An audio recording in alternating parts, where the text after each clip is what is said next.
صلوات بھیج دیں محمد والے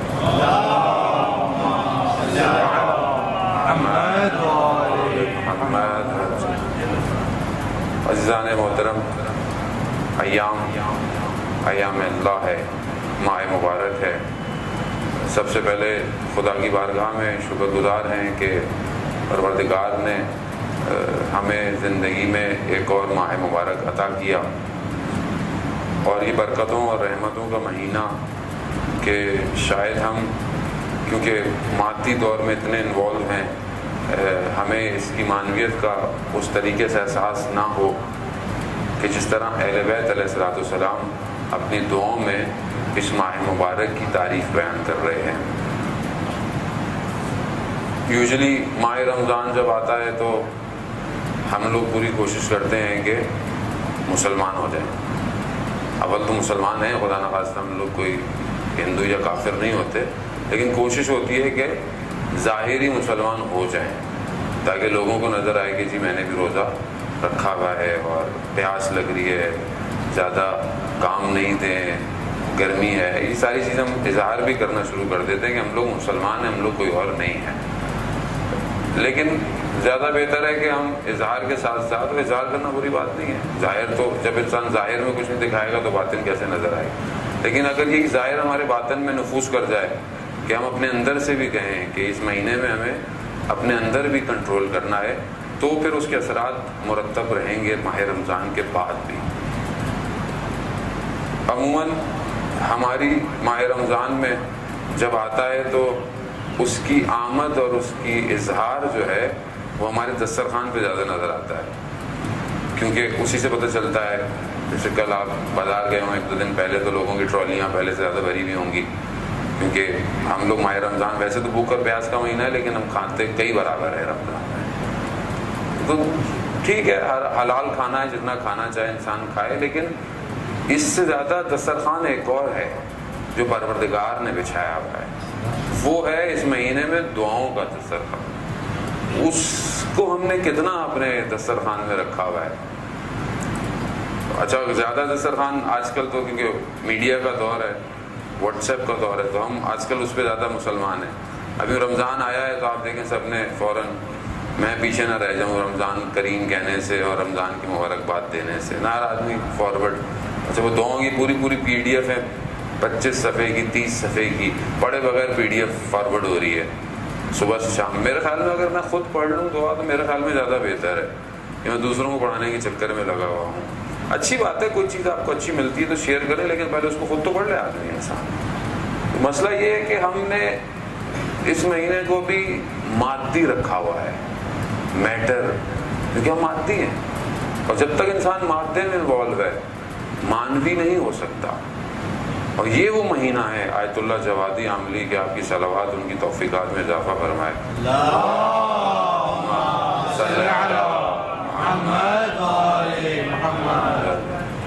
دیکھیں، میری گردن ایک حد تک تو گھوم سکتی ہے اور میں بار بار اتنی نہیں کر سکتا، تو اس لیے اگر جن کو چاہیے کہ میری آنکھوں میں آنکھیں ڈالنا تو سامنے آگے بیٹھ جائیں. صلوات بھیج دیں محمد والے محمد. اللہم صلی علی محمد والے محمد وجل فرجہ.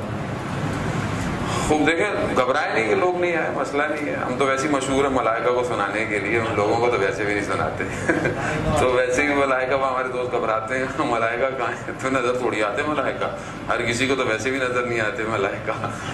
اور اصحاب رسول خدا جب رسول خدا کی خدمت میں ہوتے تھے تو کہتے تھے یا رسول اللہ، جب آپ کے ساتھ ہوتے ہیں تو کیا معنویت ہوتی ہے، اور جو ہے وہ اس کیفیت میں ہوتے ہیں آپ کو بیان، لیکن جیسے ہی باہر نکلتے ہیں وہی دنیا، وہی سب کچھ. تو رسول خدا نے فرمایا کہ اگر وہ کیفیت تمہاری ہر وقت رہے تو ملائکہ تمہارے ہاتھ آ کے چومنا شروع کر دیں. تو انسان بارہ مادی ہے، ہر وقت اس کیفیت میں نہیں رہ سکتا، لیکن اگر تھوڑی سی بھی کیفیت مل جائے تو غنیمت سمجھنی چاہیے. یہ فرش اعضاء ایسے ہی ہے، یہاں ظاہر میں ہم ایک دوسرے کو نظر آ رہے ہوتے ہیں، باطن میں بہت لوگ مجلس سننے آتے ہیں، کیونکہ ذکر کسی اور کا ہے، ذکر ہمارا نہیں ہے. ذکر اس کا ہے کہ جس کے لیے پروردگار نے عرش پہ لکھا ہے ان الحسین مصباح الہدی و سفینۃ النجات. عرش کی مخلوق جو ہے وہ انتظار میں ہے. بہرحال شب جمعہ بھی انشاءاللہ خدا توفیق دے امام کی گفتگو کر سکے. آیت اللہ جوادی عاملی حفظ اللہ فرماتے ہیں کہ دنیا یعنی خود انسان مادہ ہے، میٹر ہے، اور روح اس کے مادے کے ساتھ ہے. روح پرواز کرنا چاہتی ہے مگر مادہ اسے پرواز کرنے نہیں دیتا. مادی خواہشات، مادی احساسات، مادی رشتے یہ اس کو روکتے ہیں. انسان مال سے امتحان ہوتا ہے، انسان اولاد سے امتحان ہوتا ہے، انسان انفس جان سے. یہ سب وہ چیزیں ہیں کہ جو اس کو روکتی ہیں اس دنیا میں. تو وہ فرماتے ہیں کہ ماہ رمضان وہ مہینہ ہے کہ جو انسان کی روح کو اس کے اس مادے سے ویسے پرواز دیتا ہے جیسے کوئی پرندہ اس کے پاؤں میں لوہے کی زنجیر ہو، وہ پرواز کرنا چاہے مگر نہیں کر سکتا. ماہ رمضان انسان کی روح کو ویسی پرواز دیتا ہے.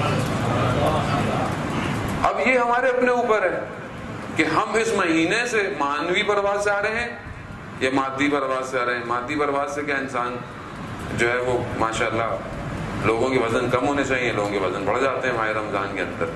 تو اب یہ ہمارے اپنے اوپر ہے. عزیزان محترم، یہ وہ مہینہ ہے جس میں پروردگار میزبان ہے.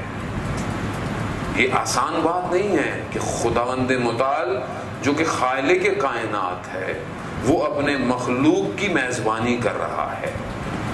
تو یہ آسان بات ہے. اور میزبانی بھی کیسے کر رہا ہے؟ آپ مجھے بلائیں اپنے گھر پہ مہمان، یا آپ کسی کو بھی گھر پہ بلائیں تو آپ کیا کرتے ہیں؟ جی آپ کے لیے یہ بنایا ہے، وہ بنایا ہے. آپ دسترخوان میں کھانا کھلا کر، چیزیں بنا کر میزبانی کرتے ہیں. جتنا اچھا دسترخوان ہوگا کہ بڑے اچھے میزبان تھے، بڑا انہوں نے ہمارا. لیکن یہاں پروردگار کیا کہہ رہا ہے؟ میں میزبان ہوں مگر میرے پاس بھوکے اور پیاسے آؤ.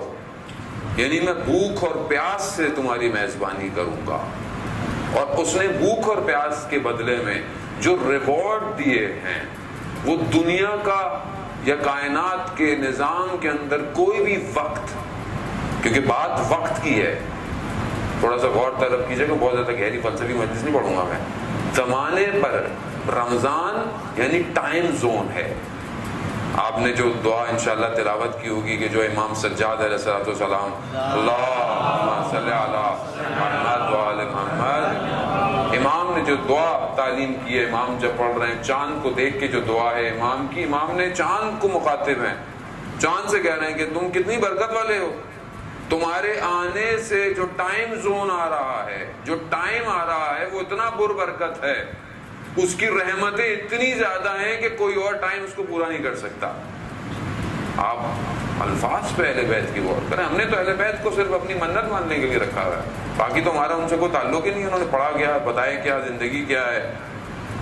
امام فرماتے ہیں کہ جو برکتیں اس مہینے میں ہیں، پروردگار چاند سے مخاطب ہے، جو مہینے میں برکتیں آ رہی ہیں اس کو زمانے کی گردشیں ظاہر نہیں کر سکتی. یعنی جتنا ٹائم چینج ہو جائے، جو برکتیں ماہ رمضان دے گا وہ کوئی ٹائم آ کر اس کو خراب نہیں کر سکتا. اور جو پاکیزگی اس مہینے میں عطا ہوتی ہے اسے گناہوں کی آلودگی خراب نہیں کر سکتی. ایک ایک جملہ ایسا ہے کہ انسان صرف تفکر فکر کرتا رہے جانے ہوا تو. اور یہ مہینہ تو اتنی دعائیں ہیں. لیکن بہرحال آپ بولیں گے کتنی مولانا صاحب کتنی دعائیں پڑھیں؟ صبح کی دعا ہے، شام کی دعا ہے، رات کی دعا ہے، دن کی دعائیں ہیں. جتنا پڑھ سکے، جتنی توفیق ہو. تھوڑا سا اس مہینے میں اپنے باقی کاموں کو سائڈ پہ کرتے ہیں. وہ کیا کر واٹس ایپ پہ 100 میسج میں روز پڑھتا ہوں. ٹی وی میں بیٹھا ہوا دنیا جان کی خبریں میں بیٹھا ہوا دیکھ رہا ہوں. میرے خبریں دیکھیں بہت سارے ہمارے جو پاکستان اور ہندوستان جو بھی ٹی وی چینل ہیں، وہ اگر آپ رات کو نہیں دیکھیں گے تو آپ کی صحت پہ کوئی فرق نہیں پڑے گا. کم از کم اس مہینے میں نہیں دیکھیں تھوڑے دن. ویسے میرے دیکھنے سے کون سی دنیا کی سیاست میں تبدیلی آ جاتی ہے؟ تو میرا بلڈ پریشر ہی خراب کر رہا ہے اور کچھ بھی نہیں ہونے والا. اور ملک کو تو ویسے بھی کچھ نہیں ہوا ان ٹی وی اور ٹاک شو پرائم شو سے. صرف اگر کسی کو فائدہ ہوا تو اینکروں کو فائدہ ہوا، وہ امیر ہو گئے، باقی کسی کو کچھ نہیں ہوا. تو کم از کم اس مہینے میں اپنی نظر کو چینج کروں، کم از کم اپنے لیے ایک اسکیجول بناؤں، ٹائم ٹیبل بناؤں کہ میں کس ٹائم پر اپنے لیے آخرت کا سبب پیدا کرنا ہے. عزیزان محترم، پتہ نہیں کس کو کیا پتہ یہ آخری رمضان ہو. کتنے لوگ ہمارے ساتھ تھے جن مرحوم کے لیے اصالہ ثواب کے لیے مجلس ہے، پچھلے رمضان میں اپنے گھر میں ہوں گے، وہ آج نہیں ہے ہمارے درمیان میں، خدا بہرحال ان کی مغفرت کرے، اہل بیت کے ساتھ محشور فرمائے، ہمارے تمام مرحومین کو خدا جو ہے اہل بیت کے ساتھ محشور فرمائے۔ شب جمعہ ہے، شب دعا ہے، ارواح کے آنے کا دن ہے، روحیں آتی ہیں عزیزان محترم اپنے اپنے رشتہ داروں کے گھر، جاننے والوں کے گھر، جن سے ان کے تعلقات ہیں، روحیں آ کر دیکھتی ہیں جن کو خدا اجازت دیتا ہے، لیکن وہ دیکھتے ہیں کہ یہ تو اپنی حکاموں میں مشغول ہیں، یہ تو میرے لیے فاتحہ بھی نہیں دے رہے ہیں۔ حالانکہ کیا فرق پڑتا ہے، انسان روزے سے پہلے ایک فاتحہ پڑھتے اپنے مرحومین کے لیے، جو سامنے دسترخوان بچھا ہے اسی کو ہدیہ کرتے اپنے مرحومین کے لیے، کتنا بڑا فائدہ ہے آپ سوچ نہیں سکتے۔ یہ بالکل ایسی ہے کہ جب آپ کسی جگہ تشنے ہوں، پیاس کی شدت ہو اور وہاں پر کوئی آسرا نہ ہو اور کوئی آپ کو آ کے ٹھنڈا پانی دے دے تو آپ کو کیسا محسوس ہوگا۔ آیت اللہ شہید دستغیب کہ آپ کی صلوات ان کے درجات میں اضافہ فرمائے۔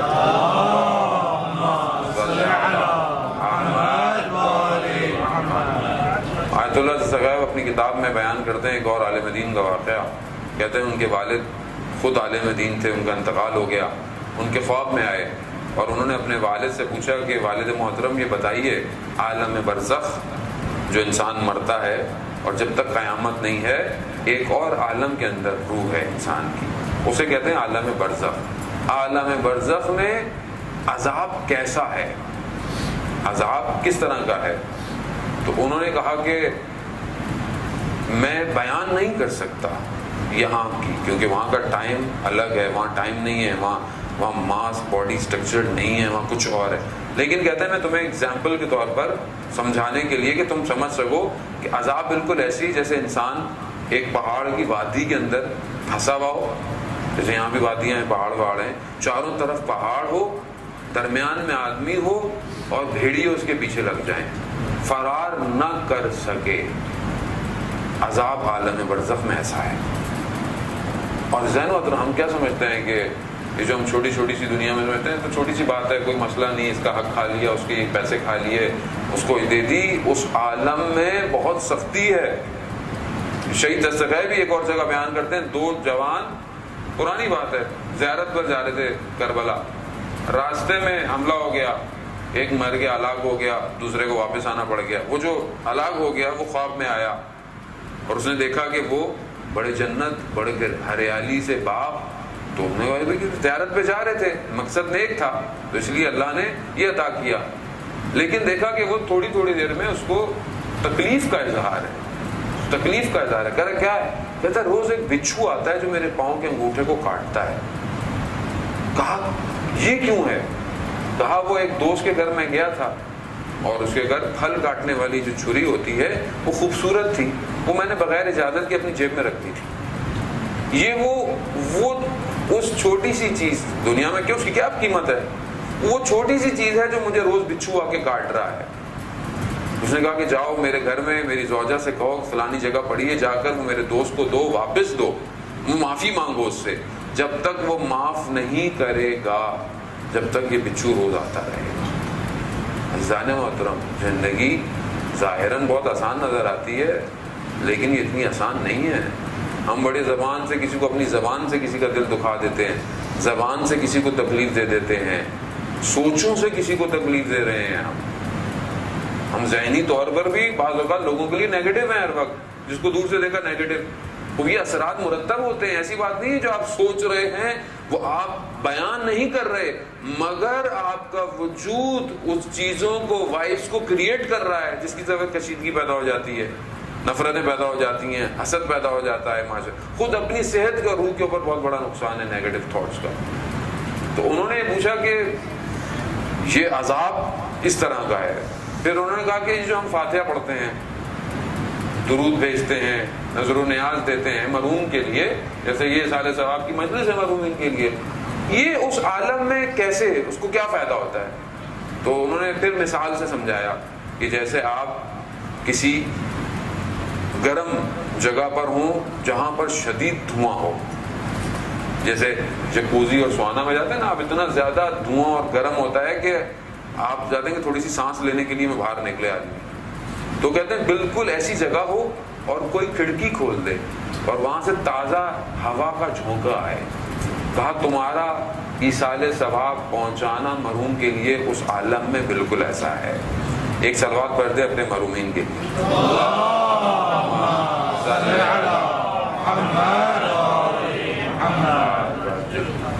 یعنی یہ جو ہم درود پڑھ کر عطیہ کر دیتے ہیں، فاتحہ پڑھ کے عطیت کر دیتے ہیں، یہ ضائع نہیں جاتا. کوئی بھی چیز ضائع نہیں جاتی ہے اس دنیا کے اندر. اور یہ اس طرف جو مقام پر آدمی بیٹھا ہوا ہے اس طرح. حضرت عیسیٰ صلوات اللہ علیہ نبی خدا پروردگار کے گزر رہے تھے، ایک جگہ دیکھا قبر میں عذاب ہے. کچھ عرصے کے بعد دوبارہ وہاں سے گزرنا دیکھا تو قبر میں عذاب نہیں ہے. کہا پروردگار میں جب پہلے گزرا تھا تو یہاں تو قبر میں عذاب تھا، اب کیوں نہیں ہے عذاب؟ تو پروردگار کی طرف سے پیغام آیا کہ اس کا جو بچہ تھا اس نے ایک کار خیر کیا، ایک نیک کام کیا لوگوں کے لیے، اس نیک کام کی وجہ سے ہم نے اس کی قبر میں عذاب کو ختم کر دیا. یعنی گویا یہ جو ہم کہتے ہیں اولاد کا نیک ہونا بڑا ضروری ہے، وہ کیوں نیک ہونا ضروری ہے؟ کیونکہ یہاں اولاد آپ کو فائدہ دے نہ دے، اگر نیک ہوگی تو آپ کے جانے کے بعد بھی آپ کو فائدے دیتی رہے گی. حتیٰ ایک بچہ قرآن کی تلاوت کر دے، آپ کا پوتا قرآن پڑھنا شروع کر دے، اس کا بھی اجر آباء و اجداد کی روحوں پر پہنچ رہا ہوتا ہے. اس لیے باقاعدہ صالحات کہا جاتا ہے. تو بہرحال کوشش کریں کہ ہم اپنی اولاد کی ایسی پرورش کریں. اچھا پرورش جب ہوگی جب میرا اپنا عمل اپنے والد کے ساتھ اچھا ہوگا. جب میں آج اپنے والدین کے ساتھ اچھا ہوں گا تو یہ خود بخود اچھا ہوگا. کیا آج میں اپنے مرحومین کے لیے کچھ کر رہا ہوں اپنے، اگر میرے والدین نہیں ہیں، خدا آج تو دنیا سے بہرحال جانا ہی ہے ہر ایک نے کسی نہ کسی نے، یا اپنے پردادا دادا نانا ان کے لیے میں کبھی دعا، کبھی فاتحہ، کبھی ان کے لیے کوئی کار خیر، کبھی ان کے لیے صدقہ میں دے رہا ہوں. اگر میں یہ کام انجام دوں گا تو کل میری اولاد بھی میرے لیے یہ انجام دے گی. انسان کو تربیت جو ہے وہ اپنے وجود سے سکھاتی ہے. تو بہرحال وہ انہوں نے بعد میں دیکھا کہ اپنے والد کے چہرے پر ہونٹوں پر زخم ہیں. تو کہا کہ بابا جان یہ آپ کے ہونٹوں میں زخم کیسے ہیں؟ تو انہوں نے کہا کہ بیٹا میں آپ کی ماں جو والدہ ہیں ان کو سخت لفظوں سے پکارتا تھا.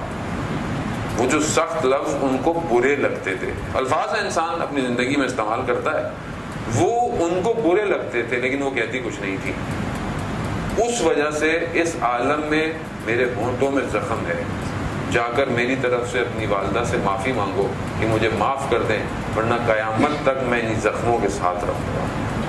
عزیزان محترم یہاں کا جو زخم ہوتا ہے نا وہ ٹھیک ہو جاتا ہے، کچھ دن لگتے ہیں، آپ ڈاکٹر کو دکھاتے ہیں، آپ دوائی لیتے ہیں. آپ اس عالم میں کوئی دوائی میڈیکل نہیں ہے، اس عالم میں کوئی اور ہی میڈیکیشن ہے، وہ بھی اگر اس دنیا سے پہنچی تو پہنچی. کیونکہ اہل بیت نے واضح کہا ہے کہ عالم برزخ کہ تم خود ذمہ دار ہو. قیامت میں شافی محشر ہیں، شفاعت کریں گے. انسان جو ہے وہ خدا نہ خواستہ بہت ہی گناہ گار ہوا تو کچھ عرصے تک وہ جہنم میں. اچھا ہمارے لیے کہنا بڑا آسان ہے، کوئی مسئلہ نہیں ہے، مسئلہ نہیں ہے. ایک جھونکا برداشت نہیں کر سکتا آدمی، دنیا کی آتش برداشت نہیں ہوتی آدمی سے، قیامت کی آتش کہاں برداشت کرے گا آدمی؟ وہ آتش یہ والی آتش نہیں ہے، وہ آتش بھیانک ہے، اس کا رنگ بھی سیاہ ہے، وہ یہ والی ہے بھی نہیں ہے. آپ خود تصور کریں نا، انسان ایک بند کمرے کے اندر ہو، کوئی روشنی نہ ہو، کچھ بھی نہ ہو، کتنی دیر انسان رہے گا؟ انسان بڑے بڑے ہم نے اولیاء خدا کو دیکھا کہ باقاعدہ قبر کھود کر قبر میں رات گزارتے تھے تاکہ اس تنہائی کو محسوس کریں.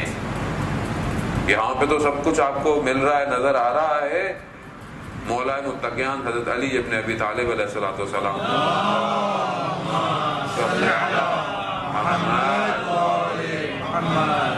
مولا متقیان فرماتے ہیں کہ کچھ چیزیں انسان کے ساتھ ہیں، دوست ہیں، کچھ چیزیں انسان زندگی میں بناتا ہے. وہ کیا ہیں؟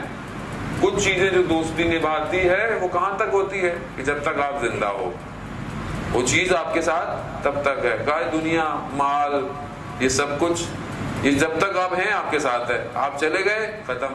کہا کچھ ایسے ہیں جو آپ کے قبر تک آئیں گے. وہ کون ہے؟ کہا آپ کی اولاد، آپ کے گھر والے، بہت ہوا دوست. اور یہی اچھے دوست اگر جنازے میں ہوں تو یہ پوچھتے ہیں دفنائیں گے کب، کتنی دیر میں دفن ہونا ہے. یہی ہے نا انسان. کیا ہے جب آپ خدا نہ انسان کا دوست چلا جائے کہتے ہیں کہ تدفین کب ہے؟ بس دفنا کے قبر میں چل دیا بس. مگر مولا فرماتے ہیں کہ کچھ چیزیں ایسی ہیں جو انسان کے ساتھ رہیں گی قیامت تک، اور وہ کیا ہے؟ یا وہ اچھا عمل ہو یا برا عمل، یہ دو چیزیں قیامت تک انسان کے ساتھ ہے۔ اب میں کیا لے کے جا رہا ہوں یہ میرے اوپر ہے۔ قبر سب کی اپنی اپنی ہے عزیزان محترم، میں آپ کی قبر میں، آپ میری قبر میں نہیں آئیں گے۔ آپ یہ نہیں کہ برابر والی قبر بھری ہے تو میری قبر میں روشنی نہیں، ہر کوئی اپنی قبر کی روشنی خود لے کے جائے، خود یہاں سے لے کے جائیں۔ وہ کیسے لے کے جائیں؟ وہ یہ مہینہ برکتوں کا موقع دے رہا ہے کہ میں نیک کام کروں۔ ایک شخص کو افطار کرا دینا، چاہے وہ آدھے کھجور سے، جہنم کی آتش سے کیا ہے؟ نجات ہے۔ خطبہ شعبانیہ حضرت محمد مصطفیٰ صلی اللہ علیہ وآلہ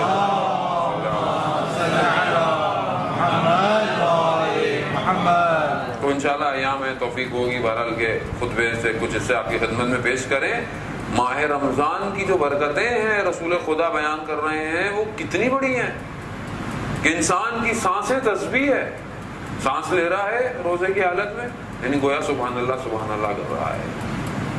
یہ کہاں ہے؟ کس کو موقع ملنا ہے؟ لیکن کیا روزہ صرف بھوک اور پیاس کا روزہ ہے؟ صرف بھوکا رہنا روزہ ہے؟ سیدہ دو عالم حضرت فاطمہ سلام اللہ علیہا،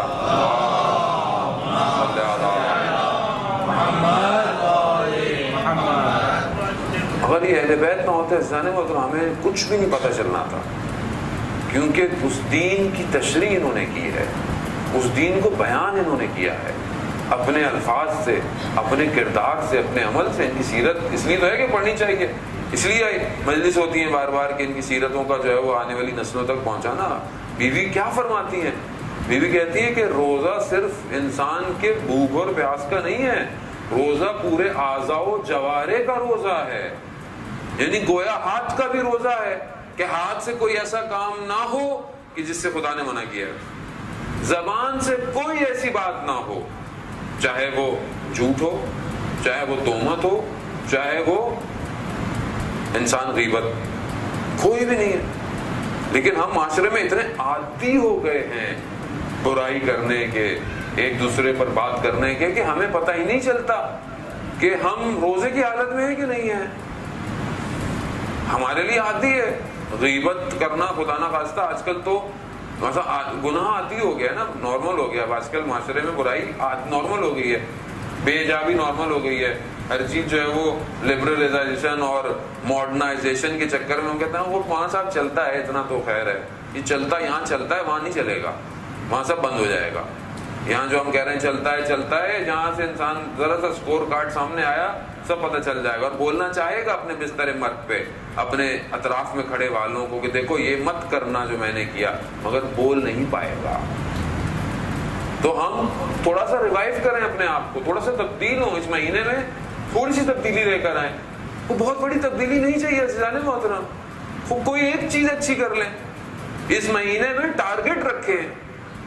بھائی آپ جاب کرتے ہیں، آپ کا بزنس ہے، آپ اسٹوڈنٹ ہیں، آپ گھر والے، ہر کسی کا ایک ٹارگٹ ہوتا ہے نا، وہ اس مہینے میں، اس سیمسٹر میں، اس سال میں ہم نے یہ کاروبار کرنا ہے، یہ بکس پڑھنی ہے، یہ گریڈ پاس آؤٹ کرنا ہے، یہ کام کرنا ہے۔ ہر انسان کا ایک مقصد ہوتا ہے، ویژن ہے۔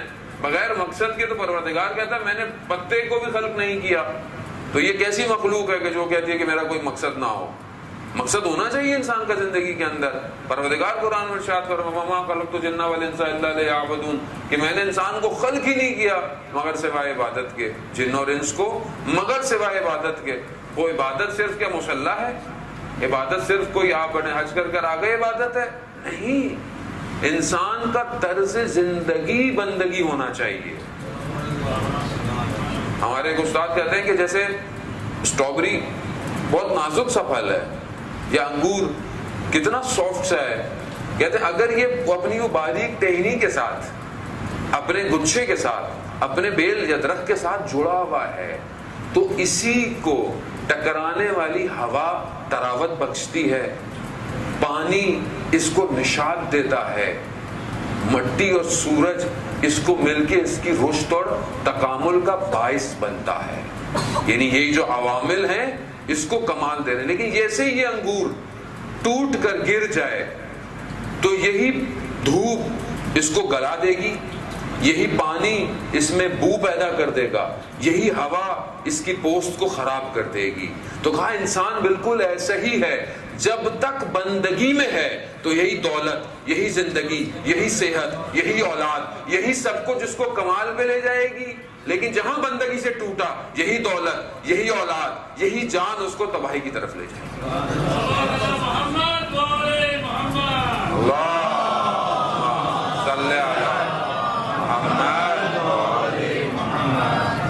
عزیزانے مولا، خوب بندگی کا مہینہ ہے، خوب بندگی کریں، بندے نظر آئیں، خوب میں بندہ نظر آؤں۔ میں ٹائی پہنا ہوتا ہوں، میں آفس کا کارڈ لگایا ہوتا ہوں، دور سے دیکھتا ہے فلانی کمپنی ہے، جاب کرتا ہے، کیوں بار بار لگاتا ہوں؟ اچھی کمپنی ہوتی ہے تو کارڈ کو آگے کرتا ہوں نا، دور سے کوئی دیکھ لے کہ کون سی کمپنی میں ہوں، بھائی اچھی کمپنی میں ہوں میں، کیوں؟ تاکہ پتہ چلے کہ میری آئیڈینٹی کیا ہے، اور جو سب سے بڑا ٹیگ میرے وجود میں لگا ہوا ہے وہ خدا کی بندگی ہے، اس کا کتنا میں اظہار اور خیال کر رہا ہوں۔ دنیا کے کیمرے لگے ہوتے ہیں، ابھی آپ گاڑی ہلکی کر لیتے ہیں لائٹ پڑ جائے گی، کیوں؟ خوف ہے، پتہ نہیں کتنے جو ہے وہ ریال دینے پڑ جائیں گے۔ وہ جو اس کا کیمرہ لگا ہوا ہے پوری دنیا میں، اس کا کتنا خیال ہے۔ ہم چھوٹے ہوتے تھے، وہ بچوں کو بتا رہا تھا میں، گرمی کی شدت ہوتی تھی، بار بار وضو کرتے تھے روزے میں، کہ کلیاں کرتے تھے کہ شاید کو پانی تھوڑا سا اندر غلطی سے چلا جائے، غلطی سے گیا ہے، وہ جان بوجھ کے تھوڑی گیا ہے۔ تھوڑے سے بڑے ہوئے تو پتہ چلا بھائی خدا تو ہر جگہ دیکھ ہی رہا ہے، چاہے واش روم میں جاؤ، وضو کرنے جاؤ، کیوں؟ کیونکہ وہ تو اندر کی نیتوں سے واقف ہے۔ ماں باپ کو نہیں پتا کیا کر رہا ہوں، دنیا کو نہیں پتا، خدا کو تو پتا ہے کیا کر رہا ہوں میں۔ اس کے کیمرے تو زوم ان ہے عزیزان محترم، اندر تک زوم ہے، وہ ابھی میں سوچتا ہوں اسے پتا چل جاتا ہے۔ خالق ہے، خود کہہ رہا ہے کہ میں شیرک سے زیادہ قریب ہوں تمہارے، یعنی انسان کے وجود سے زیادہ انسان سے قریب پروردگار ہے، اور کیا چاہیے؟ لیکن میں دور ہوں اس سے، میں دور ہوں، مجھے نظر نہیں آ رہا پروردگار۔ اور ویسے بھی اندھیوں آنکھ جو خدا کو نہ دیکھ پائے، مگر اس آنکھ سے تھوڑی کو خدا کو دیکھے گا، انسان اپنے باطن کی آنکھ سے خدا کو دیکھتا ہے۔ مگر خدا کہاں ہے، میں کہاں ہوں؟ جانے تو ماہ رمضان تھوڑا ایک مقصد بنا لے، کوئی ایک مقصد کہ میں اتنی مانوی ترقی چاہتا ہوں، اتنی ایک اسٹیپ آگے چاہتا ہوں کہ میں قرآن کی تلاوت میں ضعیف تھا، کم تھا، میں قرآن تھوڑا بہتر کروں گا، قرآن کے الفاظ، تلفظ، تجدید تھوڑی سی اگر صحیح نہیں ہے میں تھوڑا سا بہتر کر لوں، تھوڑا سا قرآن، تھوڑا سا مفاہیم، معنی میں نے کبھی نہیں پڑھے، چلے ماہ رمضان میں تھوڑا سا کھول کے تھوڑا سا پڑھ لوں۔ شاید میں نے کوئی رات بیٹھ کر عام سال میں کوئی خدا کو سجدہ نہیں کیا، توفیق نہیں ہو پائی، پروردگار سحری کے لیے ٹوٹ ہی رہا ہوں میں، تو 2 رکعت کے لیے بھی اٹھ جاؤں، سحری نہ ہو تو روزہ نہیں ہے ہمارا، اس معاملے میں تو اہل سنت بن جاتے ہیں نا، وہ مکروہ ہو جائے گا روزہ، کھایا نہیں ہے لیکن کھائے بغیر روزہ رکھتے ہو، جس دن کھائے بغیر روزہ رکھتے ہو اس دن تو میں پوری دنیا کو بتاتا ہوں بھائی آج بات نہیں کریں، آج میرا سحری کے بغیر کا روزہ ہے۔ لیکن یہ سحری پھر مادی ہے مگر وہ مانوی سحری کی میں نے جو خدا نے میرے لیے بچھایا ہوا تھا دسترخوان، دعائے سحر پڑھی میں نے نہیں پڑھی، سن لی نہیں سنی، 2 رکعت گھر والے کھانا بنا رہے تھے، میں وضو کر کے 2 رکعت پڑھ لیتا۔ عزیزان محترم اگر میں ان ایام میں یہ نہیں کر پایا، صلوات بھیجے محمد والے محمد، صلی علی محمد والے محمد وعجل فرجهم۔ عزیزان محترم اگر میں ان ایام میں یہ نہیں کر پایا تو پھر تو کوئی اور مہینہ جو ہے وہ ہے ہی نہیں کہ جو مجھے موقع عطا کرے کہ جس میں میں اپنے پروردگار کے قریب ہوں۔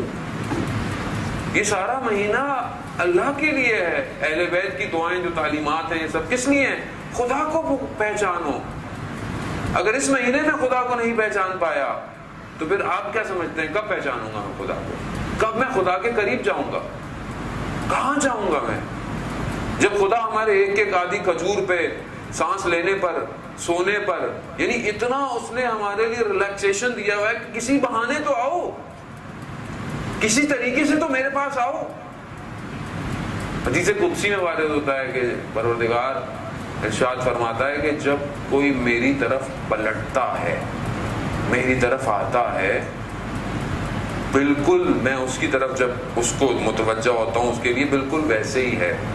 مثال کے طور پر حدیث قدسی ہے کہ جیسے کوئی شخص صحرا میں، ڈیزرٹ میں، اس کی جو سواری ہے، اس کا جو آذوقہ ہے، اس کا سامان ہے، کھانے پینے کا، سواری ڈیزرٹ میں، صحرا میں کھو جائے اور وہ شدت سے بھوک اور پیاس کے بے ہوش ہو جائے صحرا میں، اور وہ اٹھے، اس کی آنکھ کھلے تو اس کا سامان، اس کا زاد سفر اس کے سامنے کھڑا ہو، تو اس کی کیا کیفیت ہوگی؟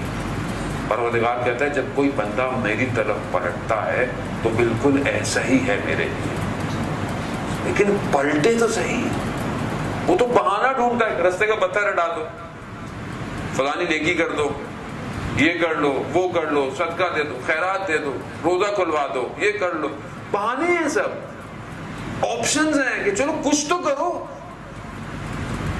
جب رسول خدا نے خطبہ شعبانیہ دیا اور یہ بتایا تو صحابی غریب ہی تھے بیچارے، اللہ تعالیٰ بہرحال سب کو مانوی طور پر بھی امیر ہی کرتا، یہی سوال پوچھا کہ یا رسول اللہ مطلب ہمارے پاس تو ہے ہی نہیں، ہم کہاں سے افطاریاں کرائیں گے؟ کہاں آدھی کھجور کے لا دو، تھوڑا سا پانی پہ لا دو، یہ تو کر سکتا ہوں میں اپنے دسترخوان کے لیے کتنا پریشان ہوں اس مہینے میں، یہ پکے، وہ ہوا، یہ ہے دسترخوان پہ نہیں ہے، کتنوں کے دسترخوان خالی پڑے ہوں گے اس مہینے کے اندر۔ جب میں امت مسلمہ کے لیے نہیں سوچ رہا، اور آپ وہ دیکھیں فلسطین میں کہ جو جنازوں سے افطار کر رہے ہیں، آسان نہیں ہے، امنیت میں انسان کو تھوڑی پتا ہوتا ہے کیا ہوتا ہے، گریہ و زاری سے افطار ہو رہی ہے، مگر مسلمان نہیں ہے کیا؟ بولو کتنا میں نے دسترخوان پر ہاتھ بلند کیے اور ان کے لیے دعا کی۔ اچھا مسلمان نہیں ہے، رسول خدا فرماتے ہیں کہ جب انسان بیدار ہو، صبح اٹھے اور امت مسلمہ کے لیے فکر نہ کرتا، مسلمان نہیں ہے۔ میں کتنی پریشان ہوں امت مسلمہ میں جو مشکلات آ رہی ہیں، کچھ نہیں کرتا ہوں، نہیں کر سکتا، حدود ہے، محدودیت ہے، بہت ساری چیزیں ہیں، خود دعا تو کر سکتا ہوں، پریشان تو ہو سکتا ہوں، کم از کم تھوڑی دیر کے لیے ایک وجود کے اندر ایک اضطراب تو آ سکتا ہے نا میرے، ہے نہیں ہے؟ میں اپنے میں میرا روزہ اچھا ہو جاتا ہے، میرا کام اچھا ہو جائے، میرا یہ اچھا ہو، یہ میں اپنے اچھے کے چکر میں تو امام زمانہ کا ظہور نہیں ہو رہا، کیونکہ میرا کام چل رہا ہے، اور جب تک میرا کام چل رہا ہے مجھے اس سے کیا فرق پڑتا ہے امام آئے یا نہ آئے۔ اور ماہ رمضان میں جو سب سے زیادہ مہم ہے وہ لیلۃ القدر ہے، اور لیلۃ القدر میں جو وجود سب سے مہم ہے وہ وقت کا امام ہے۔ میں تو اپنی نمازیں قضائیں عمری پڑھ لوں، لیلۃ القدر میں دعائیں پڑھ لوں، نہیں اذان اتروں۔ آیت اللہ جوادی عاملی کہتے ہیں کہ وہ لیلۃ القدر میں سب سے زیادہ دعا وقت کے امام کے لیے کرنی چاہیے، کیونکہ وہ وجود، میں تو ذرا سی کو پریشانی دیکھ کر اضطراب میں آ جاتا ہوں، وہ بے عین ہی کائنات کو دیکھ رہا ہے اور اس کے لیے سب کچھ بے عین ہی ہے۔ میں تو کربلا کے مصائب 2 یا 4 منٹ سے زیادہ برداشت نہیں کر سکتا، اور وہ کربلا کو ویسے ہی دیکھتا ہے۔ کتنا اس قلب کے اوپر جو ہے وہ آنے والی چیزیں نازل ہو رہی ہیں، ایسے نہیں ہوگا۔ یہ موقع، یہ مہینہ ایک اپرچونٹی ہے، اس کو میں اویل کروں۔ بہرحال ہمیں بھی خدا نے جو توفیق دی آپ کے درمیان میں، بہرحال جو چھوٹے سے علماء بزرگان بیٹھے ہوئے، ہمارے بھی تو سینئر عالم دین یہاں ویسے موجود ہیں، بہرحال گستاخی ہے ان کے سامنے بیان کرنا، لیکن بہرحال وظیفہ سمجھتے ہوئے ٹوٹی پھوٹی سی باتیں آپ کی خدمت میں عرض کرنا ہے کہ جب تک دیکھیں علمی باتیں بہت کی جا سکتی ہیں، عقلی باتیں بھی کی، لیکن جب تک میرے وجود میں تحرک پیدا نہ ہو، پریکٹیکلی میں کوئی کام نہ کر پاؤں، تو یہ ساری باتیں ہوائی ہیں۔ اگر میری کوئی ایک بات دل میں اتر کر عملاً کسی کو پریکٹیکلی کسی کام پہ مجبور کر دے، کمال اسی کا ہے۔ دین سادہ ہے، دین بیان میں مشکل نہیں ہے، دین سادہ ہے۔ رسول خدا خود ارشاد فرماتے ہیں درود بھیج دے محمد والے محمد.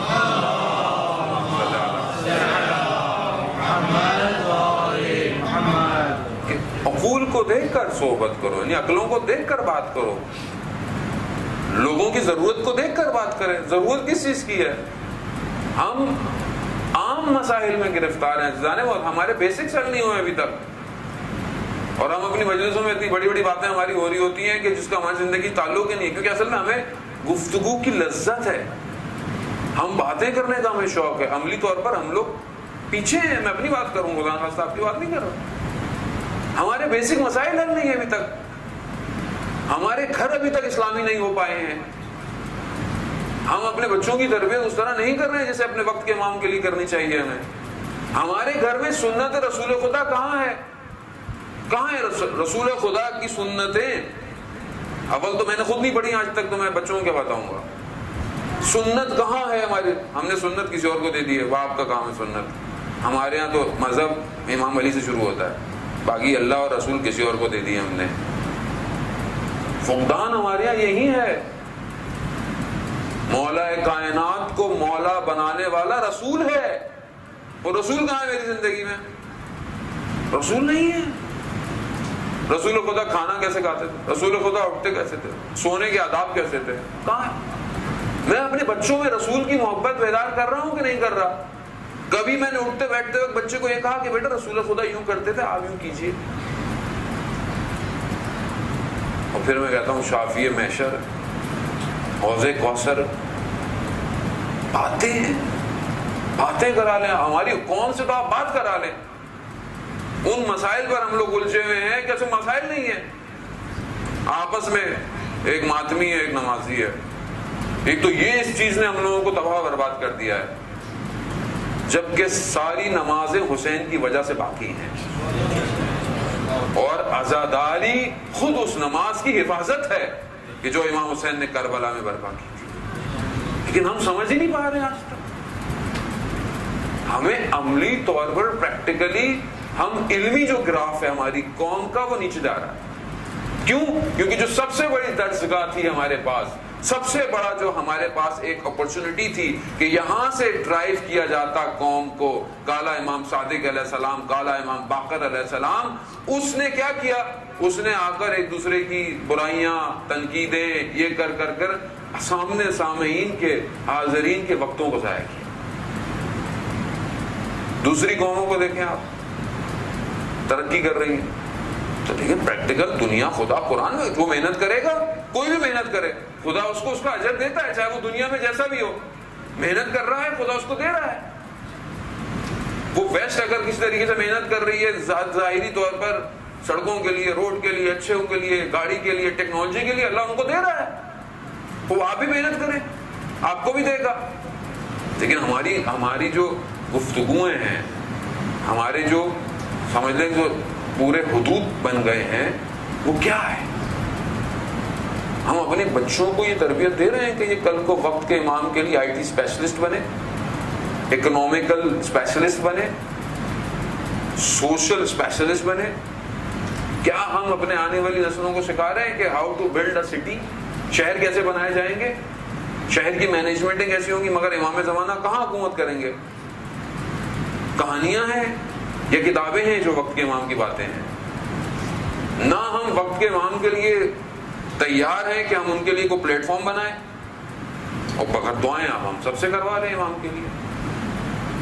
عزیزان محترم، ہم اپنے وجود کو جب تک بندگی کی طرف نہیں لے کر آئیں گے، امام وقت کا خدا کا نمائندہ ہے، اور خدا کا نمائندہ وہی انجام دے گا جو خدا چاہتا ہے.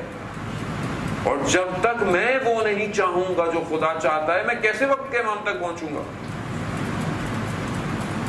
اس ماہ رمضان کو ہم اس نیت سے بتائیں کہ میں کوئی ایک عمل، کوئی ایک چیز ایسی کروں جو پہلے میں نہیں کرتا تھا یا کم کرتا تھا، اور اس کام کو صرف اور صرف خدا کی خاطر، نہ کسی کو دکھانے کی خاطر، نہ کسی کو بتانے کی خاطر.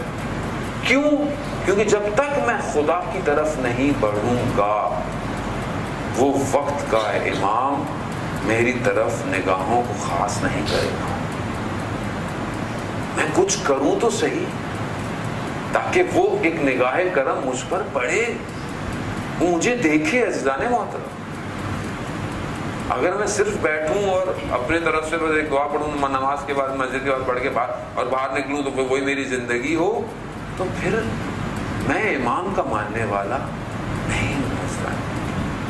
اپنی زندگی کے اندر تبدیلی لے کر آؤں۔ انشاءاللہ کچھ کوشش کریں گے، دعاؤں کے کچھ گفتگو، کچھ حصے، ترجمے، تاکہ ہمیں احساس ہو کہ یہ مہینے میں کس طرح ہم اپنے وقت کے امام کے ہو سکتے ہیں۔ عزیزان، جو لوگ وقت کے امام کے تھے وہ بندہ خدا تھے، یعنی دوسروں کی بندگی سے آزاد تھے، یعنی بندہ ہونا یعنی غلام ہونا، یعنی صرف اللہ کے غلام تھے۔ تبھی تو کربلا کے میدان میں کھڑے رہے اپنے وقت کے امام کے ساتھ۔ کیوں؟ کیونکہ اللہ کے بندے تھے، اور یہ بندگی تبھی ہوگی کہ جب اس دل میں خدا رہے گا۔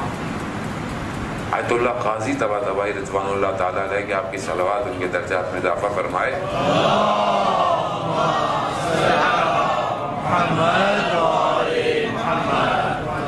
آیت اللہ قاضی ارشاد فرماتے ہیں، علامہ طباطبائی کے استادوں میں سے ہیں، آیت اللہ عظمہ بہجت رضوان اللہ تعالیٰ کے استادوں میں سے ہیں، کہتے ہیں کہ دل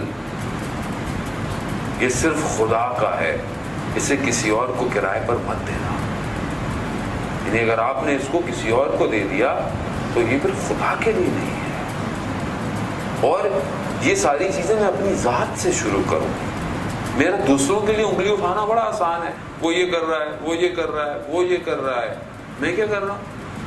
میں بیٹھا ہوا دوسروں کی برائیاں گن رہا ہوں۔ اشفاق احمد کیا خوبصورت بات تھی، کہتے ہیں کہ انسان جب سامنے والے پر جب خدا نے ڈھیل دی ہوئی ہو نا کسی کی، تو کہتے ہیں کہ اس کا تم زندگی میں احتساب مت کرو۔ خدا نے اگر اس کو ڈھیل دی ہے تو تم کیوں اس کے لیے انگلیاں اٹھا رہے ہو بار بار؟ خدا بہتر جانتا ہے کب اس کی رسی کھینچنی ہے، لیکن میری ساری گفتگویں سامنے والوں کے لیے، اپنے لیے میں پریشان نہیں ہوں۔ کبھی میں نے آئینے میں دیکھا اپنے کو؟ حدیث کیا ہے؟ مومن مرۃ المومن، مومن مومن کا کیا ہے؟ آئینہ ہے، یعنی جو میں آپ میں دیکھ رہا ہوں گویا وہ میں ہوں، اور میں آپ کے اندر برائیاں دیکھ رہا ہوں تو گویا وہ آپ کی برائی نہیں ہے، وہ میری برائی ہے۔ جب خدا ستار ہے، برائیوں کو چھپانے والا ہے، میں کیوں کسی کی برائی کسی کو نہیں پتا تو یہاں کر رہا ہوں؟ ہمارے یہاں تو وہ تو ہے، چھوڑے ان کو، ایسے وہ بیچارے کو پتہ بھی نہیں تھا، آپ نے بتا دیا۔ ہاں کوئی ایسی علل اعلان کوئی برائی ایسی ہے جس سے اس کو ضرر ہو سکتا ہے مومن کو، وہ آپ بتائیں، لیکن ایک کو نہیں پتا، کیونکہ ہم دوسروں کے لیے کنسرن زیادہ ہیں، اپنے لیے کنسرن نہیں ہے۔ میری آنکھیں کتنی پاک ہیں؟ کیا میری آنکھیں ہیں کہ میں وقت کے امام کو دیکھ سکتا ہوں؟ میں تو خود شرمندہ ہوں، آپ سے کیا ہو؟ شرمندگی ہے کہ میں نے اپنی آنکھوں کو پاک نہیں رکھا۔ میری سوچیں پاک ہیں؟ کیا میری سوچوں میں ایسی چیزیں نہیں ہیں کہ جس سے میرا رب راضی ہو؟ کتنی چیزوں کو میں آنے دیتا ہوں۔ اب آپ بولیں گے سوچوں تو کوئی بھی نہیں دیکھ رہا، سوچوں کو تو کوئی بھی نظر نہیں، کوئی دنیا کی۔ اب بہرحال کچھ ایسے ایکسپیریمنٹ ہوئے ہیں جو آپ کی تھاٹس کو، آپ کی خوابوں کو، آپ کے خیالات کو پکچرائز، انسان بہرحال ترقی کر رہا ہے، انسان لا رہا ہے، لیکن ملائے عام میں ظاہراً تو اب آپ جو سوچ رہے ہیں مجھے تو نہیں پتا آپ کیا سوچ رہے ہیں، اب آپ کچھ بھی سوچتے رہیں، مگر خدا تو دیکھ رہا ہے۔ 60,000 سے زیادہ ایک دن میں انسان خیالات آتے ہیں، ان کو کون دیکھ رہا ہے؟ جو میں سوچ رہا ہوں وہ کہیں نہ کہیں وجود ہو جاتا ہے۔ اگر غلط سوچا غلط چیز آ جائے گی۔ ماہ رمضان کاٹے، غلط سوچا ہے بولوں روزے میں پروردگار مدد کر کے، میں غلط سوچنا بھی نہیں چاہتا اس مہینے میں، کیونکہ جب تک آپ سوچوں کو کنٹرول نہیں کریں گے، جب تک یہ سوچیں آپ کے قلب کو ایک سگنل پرووائڈ کریں گی، اگر آپ جیسا سوچیں گے سگنل ویسی، جب یہاں سگنل پرووائڈ ہوتا ہے تو وہ سگنل دوبارہ انٹیوشن ہو کر آپ کے عمل پر آنا شروع کر دیتے ہیں۔ انسان جب خلوت کے اندر اپنے پروردگار کا ہے، تو جلوت میں کہیں بھی کھڑا رہے وہ اپنے پروردگار ہی کا رہتا ہے۔ خلوت سے کوشش کریں، تنہائی سے کوشش کریں، سجدے گاہ سے کوشش کریں۔ انہیں دکھانے کے لیے تو میں بڑی اچھی نماز پڑھوں، لوگ دیکھ رہے ہیں، آرام آرام سے اللہ اکبر، عربی بھی ایسی بولوں گا، عرب بھی نہیں بولیں گے، لوگ دیکھ رہے ہیں، سن رہے ہیں۔ تنہائی میں کیسا ہے؟ ویسی نماز پڑھتا ہوں تنہائی کے اندر، تنہائی میں سجدہ ویسی ہے جیسے لوگ دیکھ رہے ہیں۔ مجمع میں تو میں بڑا گریا کرتا ہوں امام حسین پر، تنہائی میں کتنا گریا کیا میں نے آج تک امام حسین پر۔ یہی سے پتہ چلتا ہے انسان اندر سے کتنا کنیکٹڈ ہے۔ بہرحال شب جمعہ ہے، شب دعا ہے، گفتگو تو بہرحال آج کے موضوعات کافی تھے بہرحال، لیکن میں اسی پہ اختصار کرتے ہوئے پہلا روزہ میں آپ کو بہت زیادہ اسٹریس بھی نہیں دینا چاہتا، ورنہ کل سے بہت سے لوگ نہیں آئیں گے، بولے پہلے دن ہی مولانا نے اتنی ٹینشنیں دے دی ہیں کہ اب کل آئیں گے تو پتہ نہیں 15 دن ان کو کون برداشت کرے۔ مجھے تو آپ پھر بھی ہلکا ہلکا برداشت کر لیں، میرے بعد جو مولانا آئے ہیں وہ آپ کو بہت اچھا طرح برداشت کروائیں گے۔ صلوات بھیج دیں محمد والے محمد، اللہم صلی علی محمد والے محمد وجزل بردم۔ بہرحال وہ ہمارے سینئر ہے، وہ انشاءاللہ آپ کو زیادہ عملی طور پر دعوت دیں گے۔ میں تو بہرحال قصے کہانیاں سنانے والا مولانا مشہور ہوں، وہ کہتے ہیں مولانا صاحب بہت قصے سناتے ہیں۔ بہرحال میں کیا کروں، قرآن جو ہے وہ 30% قصے ہے، تو میں نے بھی قرآن کے قصے ہی پکڑے ہوئے، میں نے قصے سنا کے ہی لوگوں کو تھوڑا آگے بڑھاؤں، شاید کوئی ہلنا جلنا شروع کر دے۔ پبلک آج تک تو ہل نہیں پا رہی ہے، کیا کریں۔ بہرحال خدا ہمیں توفیق دے گا، ان ایام میں ہم جتنا ہو سکتا ہے ہمیں آئیں۔ بہرحال روزہ ہے، سختی ہے، عمل ہے، خیر ہے۔ میں سب سے پہلے عزیزان محترم یہ ساری باتیں اپنے لیے کرتا ہوں، اپنے نفس کے لیے واعظ ہے، اپنے لیے تکرار ہے، کیونکہ ہر انسان کا نفس خود سننا چاہتا ہے۔ خود میں عملی طور پر اگر پریکٹیکلی طور پر ان باتوں کو اپنی ذات پہ کروں گا تو خود بخود جو ہے وہ آپ کو بھی اسی کی طرف دعوت دوں گا کہ آپ بھی اچھا کام کریں۔